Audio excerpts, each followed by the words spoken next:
जिस गुजरात में 25 वर्षों से ज्यादा उनका शासन है भाजपा का, जिस गुजरात मॉडल के डंके को पूरी दुनिया में भारतीय जनता पार्टी पीटने का काम करती है, जिस गुजरात मॉडल पे पूरे देश का चुनाव लड़ने का काम करती है,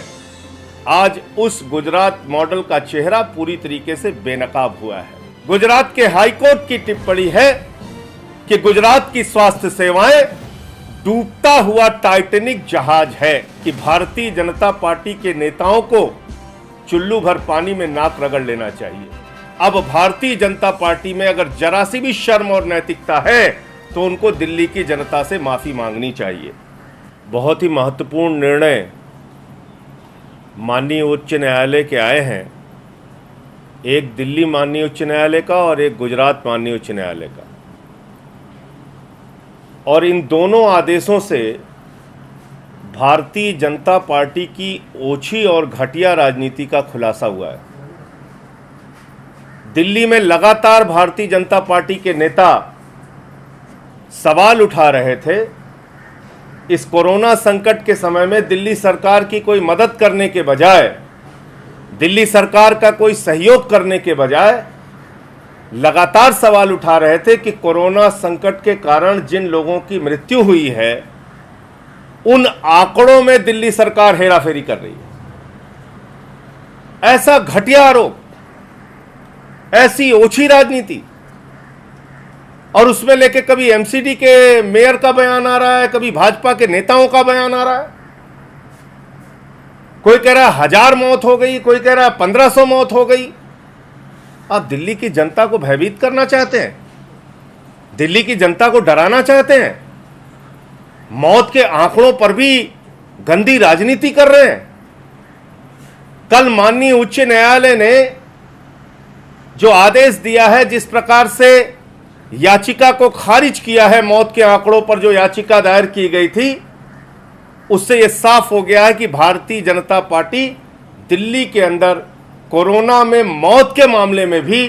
एक ओछी और घटिया राजनीति कर रही थी। अब भारतीय जनता पार्टी में अगर जरा सी भी शर्म और नैतिकता है तो उनको दिल्ली की जनता से माफी मांगनी चाहिए। और मैं आदेश ज्यादा लंबा नहीं, लेकिन अंतिम की जो 2-3 लाइनें हैं वो पढ़ दूंगा 7वें नंबर के पॉइंट पे। There seems to be no discrimination being done, nor is there are any material to show false fabrication of data in question being published by the respondents। यानी सरकार के द्वारा जो भी डाटा, जो भी आंकड़ा, डेथ ऑडिट कमेटी के द्वारा जो भी आंकड़ा जारी किया गया है, उसमें किसी भी प्रकार का कोई फैब्रिकेशन नहीं किया गया है, कोई छेड़छाड़ नहीं की गई है, कोई बदलाव या कोई गलती नहीं की गई है। और हाईकोर्ट ने यह भी माना है कि डेथ ऑडिट कमेटी पूरी तरीके से सक्षम है और सेंट्रल गवर्नमेंट की जो गाइडलाइन है उसके हिसाब से उन्होंने मौत के आंकड़े समय समय पर जारी किए हैं। बावजूद इसके आप कुछ भी बोले जा रहे हैं, कुछ भी कहे जा रहे हैं। तो पहली बात तो ये, और दूसरी बात, जिस गुजरात में 25 वर्षों से ज्यादा उनका शासन है भाजपा का, जिस गुजरात मॉडल के डंके को पूरी दुनिया में भारतीय जनता पार्टी पीटने का काम करती है, जिस गुजरात मॉडल पे पूरे देश का चुनाव लड़ने का काम करती है, आज उस गुजरात मॉडल का चेहरा पूरी तरीके से बेनकाब हुआ है। अगर आप मौत के आंकड़ों की बात करें तो 865 लोगों की जान कोरोना संकट के समय इस संक्रमण के कारण गुजरात में हुई, जो आंकड़ा पूरे देश में अगर मृत्यु दर के मामले में देखेंगे तो सबसे ज्यादा है। मैं ईश्वर से प्रार्थना करता हूं देश के किसी भी राज्य में कोरोना से किसी की मृत्यु ना हो, लेकिन जब सच्चाई सामने लाने की बात होगी तो यह बिल्कुल खुला सच है, और यह सच बेनकाब हो चुका है कि आज गुजरात की स्वास्थ्य सेवाएं पूरी तरीके से फेल साबित हुई हैं। और यह मैं नहीं कह रहा हूं, वहां के माननीय उच्च न्यायालय की टिप्पणी है, गुजरात के हाई कोर्ट ने कहा है गुजरात के सिविल अस्पताल काल कोठरी और तहखाने से भी ज्यादा बदतर हैं। गुजरात के हाईकोर्ट ने कहा है पीपीई किट, वेंटिलेटर, बेड जैसी सुविधाओं का घोर अभाव गुजरात के अस्पतालों में है। गुजरात के हाईकोर्ट की टिप्पणी है कि गुजरात की स्वास्थ्य सेवाएं डूबता हुआ टाइटैनिक जहाज है। गुजरात के हाईकोर्ट की टिप्पणी है कि आपने दिल्ली प्रदेश और दूसरे प्रदेश के मॉडल को नहीं अपनाया और जांच के मामले में जो प्राइवेट लैब थे, जो प्राइवेट पैथोलॉजी थी, उसको प्रतिबंधित किया, उसको गुजरात में रोक दिया। यानी अगर गुजरात में कोई कोरोना से संक्रमित व्यक्ति है, अगर उसको डाउट होता है कि उसको कोरोना है, तो वो किसी भी प्राइवेट पैथोलॉजी में अपना टेस्ट नहीं करा सकता। उसको गुजरात सरकार ने प्रतिबंधित कर दिया है और उसी हाईकोर्ट के ऑर्डर में कहा गया है दिल्ली और तमाम प्रदेश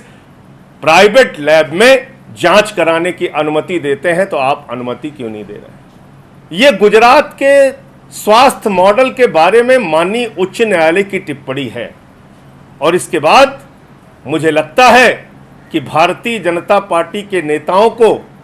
चुल्लू भर पानी में नाक रगड़ लेना चाहिए। भारतीय जनता पार्टी के नेताओं को, जो लोग सबसे ज्यादा गुजरात मॉडल की चर्चा करते हैं, उनको सामने आकर इन बातों का जवाब देना चाहिए कि आपके सिविल अस्पताल काल कोठरी क्यों बन गए हैं। आपके प्रदेश में N95 मास्क में भी दलाली हो रही है। गुजरात के अंदर 49 रुपए में खरीदा जाने वाला N95 मास्क 65 रुपए में बिक्री किया जा रहा है। यानी N95 मास्क के मामले में भी दलाली और भ्रष्टाचार हो रहा है। स्वास्थ्य सेवाओं के मामले में भी बदहाली सामने आई है। मजदूरों का अगर प्रश्न आप देखें तो गुजरात के अंदर जो उत्तर भारतीय, बिहार के, उत्तर प्रदेश के, झारखंड के मजदूर वहां पर काम कर रहे थे, उनको ना तो रोजगार की उनकी व्यवस्था की गई, ना भोजन आदि की व्यवस्था की गई और समय समय पर आक्रोशित होकर वो सड़कों पर भी उतरे, उनके ऊपर लाठियां भी बरसाई गई, उनको ट्रेन का किराया लेकर जाने नहीं दिया गया, रोकने का प्रयास किया गया और जब उन्होंने आवाज उठाई तो उनको बुरी तरीके से पीटा भी गया। ऐसी तमाम घटनाएं सामने आई हैं जो गुजरात के प्रशासन की, शासन की कलई को खोलती हैं, जो गुजरात के स्वास्थ्य सेवाओं की बदहाली को उजागर करती हैं। मुझे लगता है कि दो प्रमुख नेता आदरणीय प्रधानमंत्री नरेंद्र मोदी जी और अमित शाह जी गृह मंत्री देश के, ये दोनों गुजरात प्रदेश से आते हैं और गुजरात के लिए एक विशेष डॉक्टरों की टीम भी भेजी गई थी कि इस कोरोना संक्रमण को रोकने में वो अपनी भूमिका निभाएंगे। लेकिन उसमें क्या सफलता मिली, क्यों आज तक ये बदहाली बनी हुई है, क्यों हाई कोर्ट को ऐसी विपरीत टिप्पणियां करनी पड़ती हैं, उसके बारे में गुजरात के नेताओं को, भारतीय जनता पार्टी के नेताओं को, भारतीय जनता पार्टी के शीर्ष नेतृत्व को सामने आकर जवाब देना चाहिए।